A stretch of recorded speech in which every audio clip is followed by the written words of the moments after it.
The loud knock that came from the other side of the cabin door caused both Alex and Samantha to jump. The lights had gone out, and there was that wretched howling noise that was caused by the wind when it wound through the numerous surrounding trees and scraped up against the cabin's exterior. That knock was followed by silence.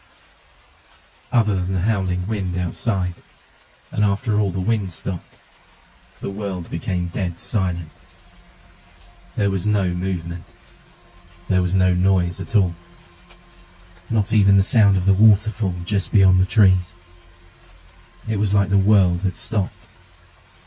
Suddenly, a second knock, this one more of a bang, was laid upon the door, causing it to shiver on its bearings. Alex looked to Samantha, her terror reflecting in his large brown eyes. He stood, slowly approaching the door with a hunting knife in hand. Setting his palm upon the handle, he slowly opened the door. But it was what was on the other side of the threshold that shook him to his core. It was odd how quickly Alexander Carter had invited his girlfriend Samantha Moore to go to his cabin in the mountains for the weekend. The outlook was snowy, frigid cold, and just altogether dismal. He wanted to go, though, said it was the perfect time to go hunting.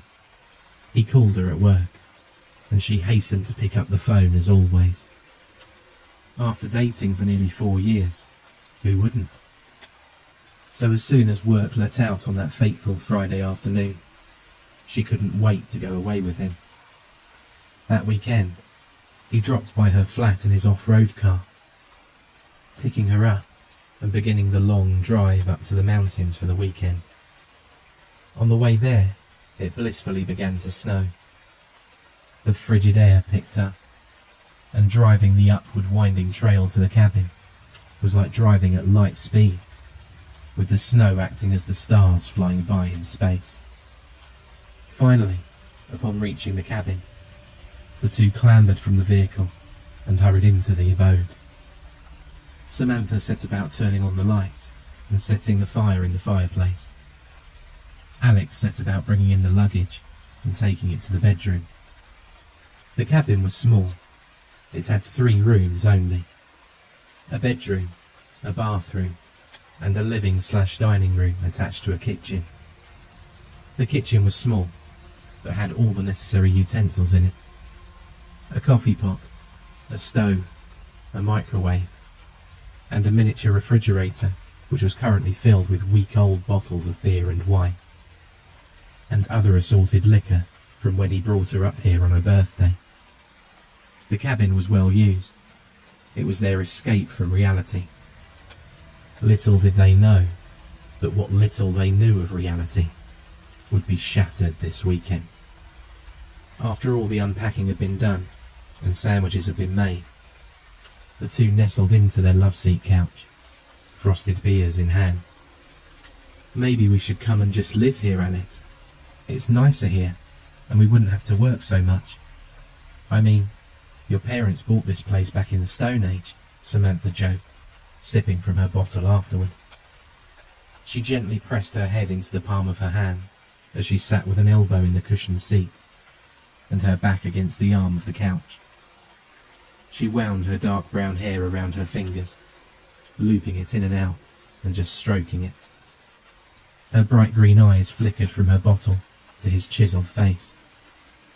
He cracked a smile, ruining the stone-faced visage he'd held since the moment they'd arrived. "Maybe so. It'd be nice to be here, with you, all day long," he spoke, his voice deep in tone. He was a tall man, fit and taut with strawberry blonde hair and liquid chocolate brown eyes. Samantha giggled, setting her beer bottle down on the table and crawling over on top of him, pinning him to the couch before pressing her lips to his in a heated, passionate kiss. Alex attempted to put his beer bottle down on the table next to hers before grabbing at her waist, kissing her gently in return. All of a sudden, there was a knock at the door. One terrifying to hear, as they were alone in these mountains. Alexander looked at Samantha, who was still pinning into the couch. "What was that?" he heard her ask. He shrugged and gently pushed her off of him, before standing and walking to the kitchen, where his hunting knife sat. He quickly grabbed it and slipped the sheath off of it before leaving the kitchen. Samantha appeared beside him in the hall leading to the door, before he shushed her and told her to go back to the bedroom. She refused. The electricity in the cabin flickered, and they both looked up at the ceiling. A terrible feeling of doom rippled over their skin as they stood, staring up at the hall light above them. As Alexander opened the door in trepidation, bitter wind turns the heated air in the cabin to cool, causing a horribly cold feeling to inhabit the makeshift home.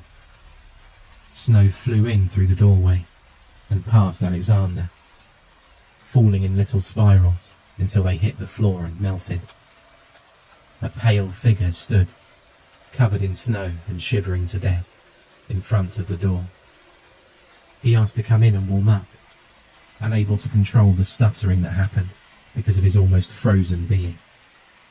Alexander pulled the man in by his parka, before slamming the cabin door shut on the frigid circling wind.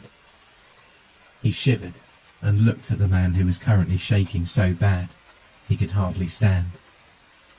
"Sam, go get blankets and grab some of the coffee we made earlier. It should still be warm, and if it isn't, we can heat it in the pot above the fire," Alex stated. The thin woman nodded, before scampering off to find blankets in the cupboards of the bedroom. The tall redhead hurriedly helped the man whose fingers were trembling too badly to get his parka undone. After stripping the man from his jacket, he sat him on the couch. Samantha appeared and wrapped a thick blanket around the man's shoulders before running off to get the warm coffee. Thank you so much," the man stated, nodding. As Samantha returned with a somewhat steaming cup of coffee, the man took it with trembling hands. He cooed as the heat from the cup radiated into his fingers. "What's your name?"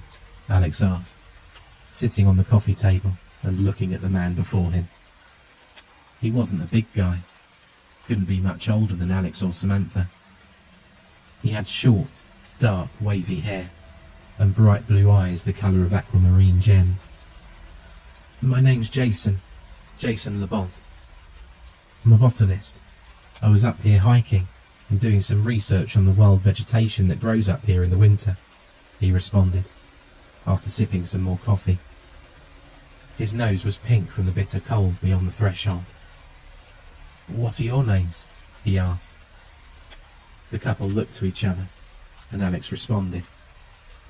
"My name's Alexander Carter, and this is Samantha Murr, my fiancée," he said.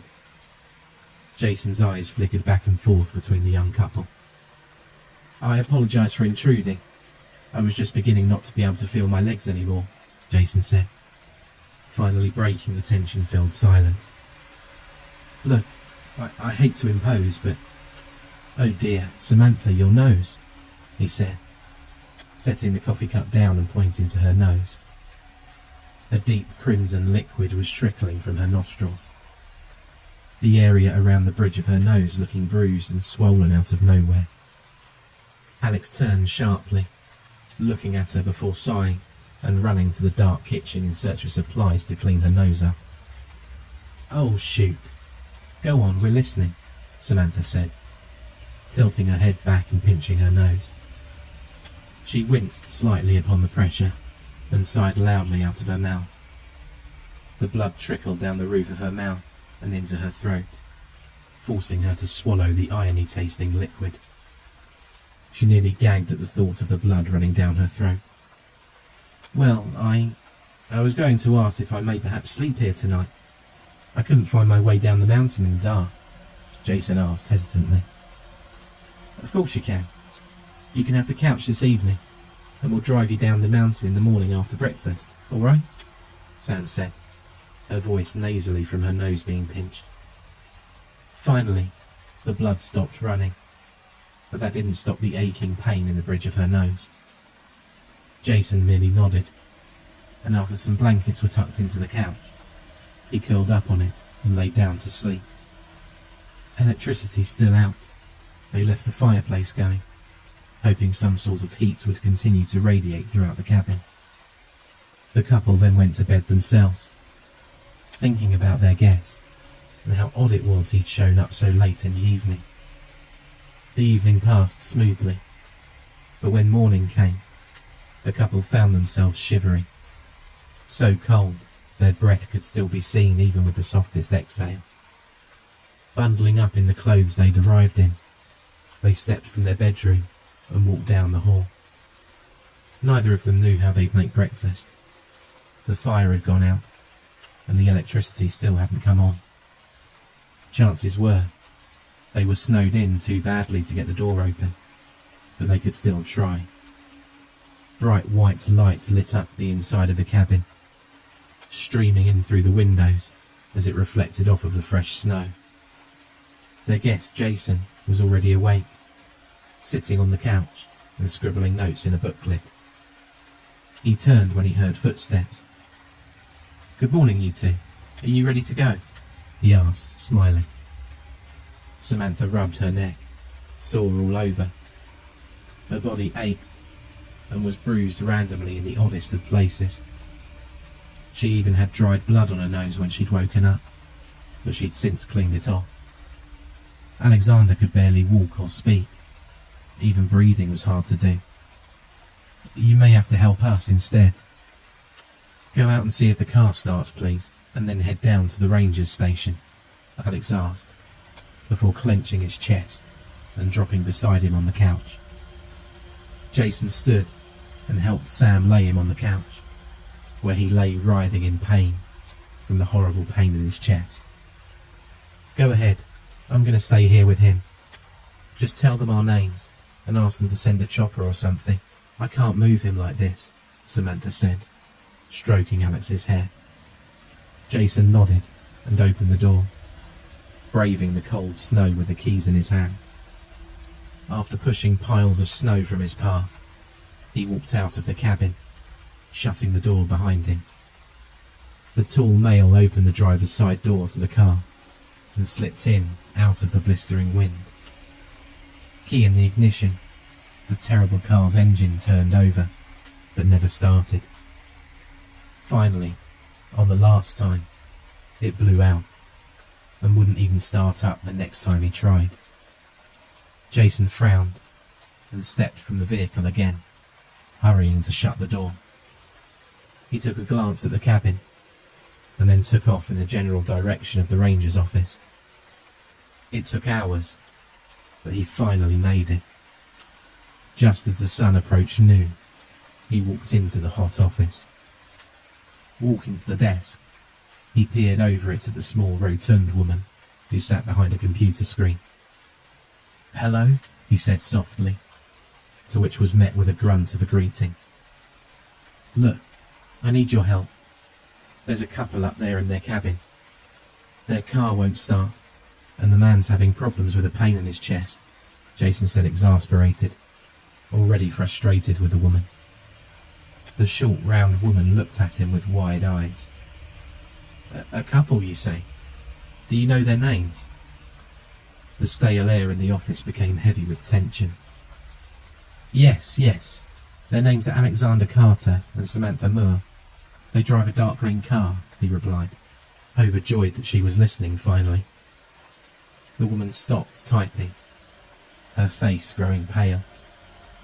"That's impossible, sir," she said, taking her glasses off to look at him. "No, it isn't. I just stayed with them last night." "What do you mean that's impossible?"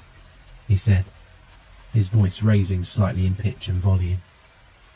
His palms began to sweat, and he felt himself shivering once more, a feeling of impending doom shuddering over his body in waves.